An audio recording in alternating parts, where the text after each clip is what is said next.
నమస్కారం. జగన్మోహన్ రెడ్డి గారు తన 5 ఏళ్ల ముఖ్యమంత్రి పదవీ కాలంలో నర్సీపట్నంలో ఒక మెడికల్ కాలేజీని కట్టి పూర్తి చేయలేకపోయాడు. కానీ చంద్రబాబు నాయుడు గారు మాత్రం 5 ఏళ్లలో రాష్ట్ర స్థాయి రాజధాని కట్టి పూర్తి చేసేయాలని గతంలో ఈ పెద్ద మనిషి చెప్తాడు. ఒక మెడికల్ కాలేజీ పూర్తి చేయలేనటువంటి వ్యక్తి రాష్ట్రానికి 3 రాజధానులు నిర్మిస్తానని ఎవరి చెవిలో పూలు పెడదాం అనుకున్నాడో ఎన్నికల ముందే ప్రజలు గమనించారు కాబట్టి మీ పార్టీని 11 స్థానాలకు పరిమితం చేశారు. ఇక నర్సీపట్నం పర్యటన సందర్భంగా వీళ్ళ పత్రికలు ఏం రాస్తారని జనాలు పోటెత్తారంట. గతాన్ని మనం గమనించినట్లయితే సిద్ధం సభలకు జనాలు పోటెత్తారని రాశారు. లోకేష్ గారి పాదయాత్రలో జనమే లేరని రాశారు. అసలు లేని ప్రమాణ స్వీకారానికి వైజాగ్ లో హోటల్ రూమ్స్ అన్ని కూడా బుక్ అయిపోయినాయి అని రాశారు.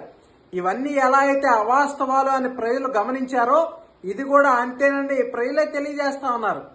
మీరు ఎన్ని అవాస్తవాలు ప్రచారం చేసినా రాబోయే 10 సంవత్సరాలు కూటమి ప్రభుత్వానికి అండగా ఉండాలి ప్రజలందరూ కూడా నిర్ణయించుకున్నారు.